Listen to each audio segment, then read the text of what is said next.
जैसे बहुत सारे लोग जिम में हैवी लिफ्टिंग करते हैं, वेट लिफ्ट करते हैं, तो उसमें जो शोल्डर की एक्सरसाइज कर रहे हैं, बेंच प्रेस कर रहे हैं, तो बहुत टाइम देखा जाता है कि उनका शोल्डर जो है डिसलोकेट हो जाता है या उनके जो मसल्स हैं वो टियर हो जाते हैं। तो उनके लिए क्या बेस्ट ट्रीटमेंट रहता है और कैसे वो उसको प्रिवेंट कर सकते हैं? जिम के अंदर शोल्डर पेन बड़ा कॉमन है कि आपने एक्सरसाइजेस चालू की, आपको शोल्डर पेन चालू हो गया। ये चालू इससे होता है दोस्तों क्योंकि जो हमें मसल दिखती है ना वो डेल्टोइड दिखती है। तो जितने भी हमारे जो जिम में लोग जाते हैं वो ज़्यादातर अपनी डेल्टोइड स्ट्रॉन्ग करने में लगे रहते हैं। ट्रेनर्स भी उनको डेल्टोइड स्ट्रॉन्ग करने के लिए बोलते हैं, उसके एंटीरियर फाइबर्स, मिडल फाइबर सब पूरा स्ट्रॉन्ग करके बड़ा बल्कि हो गया। पर मैक्सिमम लोग रोटेटर कफ स्ट्रेंथनिंग भूल जाते हैं। अब डेल्टोइड के नीचे एक रोटेटर कफ मसल है, दोनों का बैलेंस बनाना जरूरी है। अगर बैलेंस नहीं है तो इंजरी हो जाती है। सो आप डेल्टोइड ज़्यादा ट्रेन कर रहे हो, रोटेटर कफ या तो ट्रेन नहीं कर रहे या उस इंटेंसिटी की ट्रेन नहीं कर रहे, कम ट्रेन कर रहे हो, उससे इम्बैलेंसेस चालू होते हैं और रोटेटर कफ इंपिंजमेंट और रोटेटर कफ टियर होने लगता है। सो बहुत सारे हमारे पास ऐसे अच्छे बॉडी बिल्डर जिनकी बहुत ही अच्छी बॉडी रहती है, वो इंजरीज करा के आते हैं कि जिम में जब बेंच प्रेस या शोल्डर प्रेस कर रहे हैं तब कंधा दर्द कर रहा है, या फिर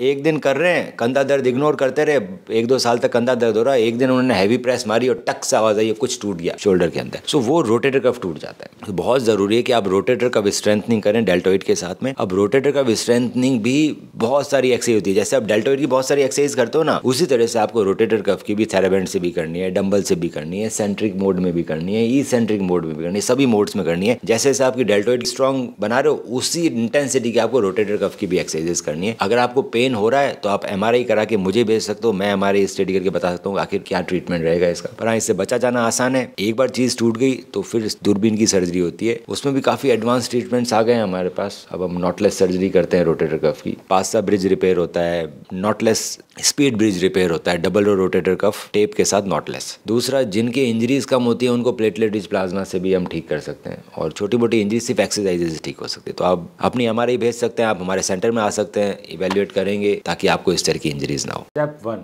आप अपनी एमआरआई रिपोर्ट मुझे व्हाट्सएप करें। स्टेप 2, मैं आपकी एमआरआई रिपोर्ट को डिटेल में स्टडी करके बताऊंगा कि क्या हम आपको बिना सर्जरी के ठीक कर सकते हैं या फिर हमें सर्जरी करने की ज़रूरत है, एसीएल इंटरनल ब्रेस सर्जरी, और आपके नी में एसीएल के अलावा और क्या क्या समस्याएं हैं और उसे हम कैसे ठीक कर सकते हैं। स्टेप 3, जब आप मुझसे मिलने आएंगे तो मैं आपके नी का डिटेल्ड फिजिकल एग्जामिनेशन करूंगा, आपकी फिल्म्स को डिटेल में देखा जाएगा और उसको देखते हुए आपसे ट्रीटमेंट ऑप्शंस डिस्कस किए जाएंगे। आपके जितने भी सवाल हैं उन सभी का मैं जवाब दूंगा।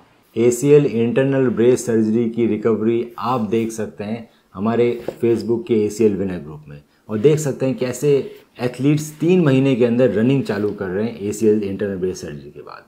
आज ही अपनी एमआरआई रिपोर्ट हमें व्हाट्सएप करें।